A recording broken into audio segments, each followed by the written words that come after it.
Guys, welcome back to our channel. Hari ini kita akan membahas yang sangat spesial, yaitu kita akan membahas bagaimana memotret interior dengan lensa 42.750 atau menggunakan 1124 dari Canon.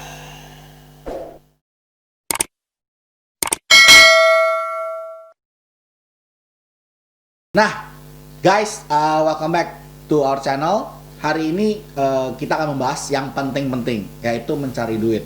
Masa pandemi begini, orang sedikit tertahan mencari uang, orang sedikit kesulitan, tetapi salah satu investasi yang terbaik yang Anda bisa berikan pada diri Anda adalah melalui investasi pendidikan pada diri Anda. Nah, yang saya lakukan selama work from home ini adalah saya banyak juga menginvestasi diri saya, pelatihan buat YouTube, menonton cara membuat YouTube, dan juga mengasah kemampuan fotografi saya, termasuk saya menonton banyak sekali online classes yang diberikan baik secara gratis maupun berbayar, seperti oleh Fokus Nusantara dan Mahacaraka, DOS Virtual Class, dan juga Work from Home Sumatera Barat kalau nggak salah. Itu keren-keren banget Pak Dodi itu. Nah, kemarin pandemi gini kerjaan saya adalah tukang AC. Bagi Anda yang mau mengenal saya, nama saya Diki Stefanus. Saya salah satu co-writer dari Food Photography Series bersama WSP atau Mas WS Pramono. Dalam masa begini, kita tentunya nyari duit itu penting ya. Nyari duit apa aja, yang penting halal. Ya, kebetulan kemarin ini sebelum itu juga kita harus banyak-banyak berkomunitas, banyak-banyak menjual diri kita melalui skill-skill yang kita punyai. Kebetulan kemarin waktu pandemi saya mendapatkan satu job. Jobnya itu simple, memotret satu kamar apartemen. Nah, kebetulan saya dipercaya oleh salah satu dokter yang saya pegang untuk air conditioner-nya, maintenance-nya. Nah, saya dikasih kepercayaan, dia punya satu apartemen, dia mau jadikan Airbnb. Nah, ketika itu proyeknya tertahan 2 tahun, cuman di masa work from home ini dia nanya, Dik, gue motret pakai lensa 10-16 dan hasilnya nggak bagus kata dia. Tolong dah lu profesional, lu kasih aja berapa, nanti gue bayar kata dia. Dan benar, kalau gitu kita kebetulan kami lakukan survei. Nah, ketika kami survei itu pemandangannya bagus banget. Pemandangannya itu adalah Monas. Lu bayangin, kamarnya menghadap ke Monas, lokasinya juga prime banget. Lokasinya tuh di Menteng Park, itu di sebelah dari Taman Ismail Marzuki. Nah, lu tinggal turun langsung gestrek langsung Taman Ismail Marzuki. Lu bisa nonton planetarium, lu bisa nonton show segala macem. Itu keren banget. Nah, udah usaha tempatnya premium, kita memastikan motret yang bagus. Nah, kemarin ketika 10-16 tidak berhasil, saya bingung. Wah, kebetulan saya nggak punya. Tapi tenang aja, kalau nggak punya bukan berarti kamu nggak bisa motret. Kita bisa rental. Lu keluarlah lensa ini, lensa 1124. Nah, lensa 1124 f4. Nah, lensa ini kalau bagi yang lu belum tahu, ini harganya lumayan nguras dompet, yaitu 3.000 US dollar, atau di salah satu website gue lihat harganya adalah 42.785 rupiah. Nah, nggak murah-murah amat. Dan kebetulan kalau lu bener-bener suka motret Airbnb, suka motret interior, ini sih wajib punya.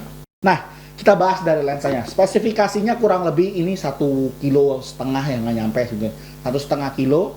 Untuk tingginya kurang lebih 20-30 cm bisa kita lihat. Dan ini adalah lensa yang relatively, bahkan bule pun bilang mahal. Untuk ini gue demen karena dia tidak fish eye. Kita lihat, tapi kepalanya dia cembung ya, jadi dia bisa nyatakan filter apapun juga di sini. Ya, bisa kita lihat. Dan ini hoodnya bawaan. Hoodnya plastik, tapi ini bahannya seberat. Ini bener-bener built-in quality-nya bagus. Untuk dia punya tutupnya juga lebarnya beda. Jadi khusus ini desainnya. Dan cara masangnya ini dipakaikan, yang ada pencetan ini nih, dipakaikan ke yang panjang. Jadi tinggal kayak gini. Nah, plug. Untuk build ini benar-benar berasa beratnya. Jadi gue motret seharian pakai ini berasa puas banget karena ini lensanya enak sih menurut gue. Kemudian untuk filter, kita bisa taruh filter di sini di belakangnya. Kalau lihat ya, ada tempat yang kotak ini bisa selipin filter kalau mau pakai ND atau apa. Nah ini bisa dimasukin ND atau apapun, jadi nyaman banget kalau lu butuh extra space. Untuk lensa sendiri, gue nonton caranya belum pernah gue pakai. Kemarin tuh gue mau dipinjemin, ada 4 lensa pilihannya. Pertama TS17, TS24, 1635 sama 1124. Akhirnya aku ambil yang 1124. Kenapa aku ambil lensa yang ini? Ketika aku search di Google, dia bilang ini one of the best lens from chromatic aberration and sharpness. Nah, ketika itu chromatic aberration mungkin bisa kita lihat ada ghostingnya. Jadi kalau misalnya kita ngambil foto cekrek, tapi ternyata di sebelah kirinya tuh ada garis-garis, terutama untuk lensa extra wide. Nah, tapi ini lensanya katanya sangat kecil sekali untuk yang lensa distortionnya. Untuk sharpnessnya di 24 dia bisa klaim dia mengalahkan 2470, lebih tajam ini katanya. Ketika gue nonton YouTube, semua ngebahasnya tentang outdoor, landscape, outdoor gitu, eksterior. Tidak ada yang ngebahas interior. Takut juga kan gue, gila men, lensa mahal begini, kalau jatuhnya lumayan, tapi kok nggak ada yang bahas tentang interior ya. Akhirnya gue coba sendiri. Nah, untuk pemotretan kali ini aku ambil 2 tempat karena kemarin terpaksa job, langsung aku ambil buat ngejob. Aku tapi sebelumnya ini enaknya nih, ketika kita berkomunitas. Ketika gue minjem lensa ini, aku ngomong-ngomong sama Mas Dedi, Mas Dadi, Mas, ini gue mau motret. Gue bilang terang-terangan, aku belum pernah motret pakai lensa ini. Lensa di milimeter berapa Mas supaya aman? Kata dia di 16 sih aman, distorsinya kecil banget. Tapi kalau aku baca-baca di 11 pun asal parallel plane itu berarti lensanya tuh bener-bener sejajar. Kalau misalnya kita ini motret, ini lurus ya, produknya segini. Jadi bener-bener eye level, bukan begini, tapi lurus. Nah ini akan aman katanya. Nah akhirnya aku cobain dan ternyata bener men, ini lensa canggih banget menurut gue. Gila men, di 11 atau di 12 itu distorsinya kecil. Cek.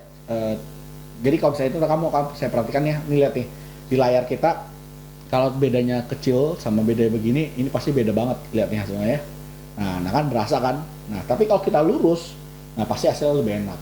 Nah kayak gitu bro. Nah gua ada 2 cara.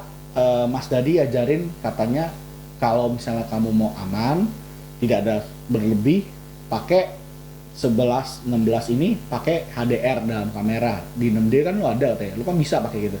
Oh boleh juga tuh. Nah itu nggak diajarin tuh kemarin. Kalau nggak belajar gue bisa mati tuh kemarin.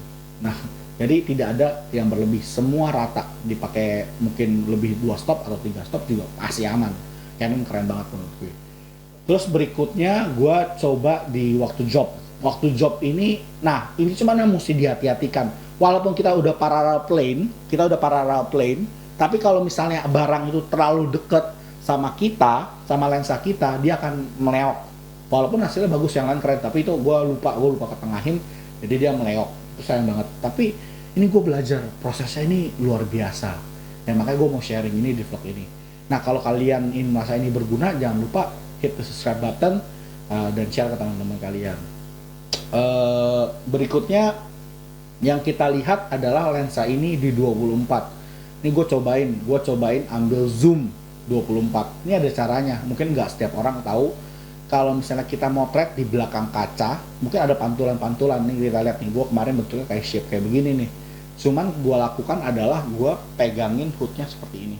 Jadi gue tempel di kaca, nah ini jadi membantu banget bayangannya hilang. Oke, seperti itu.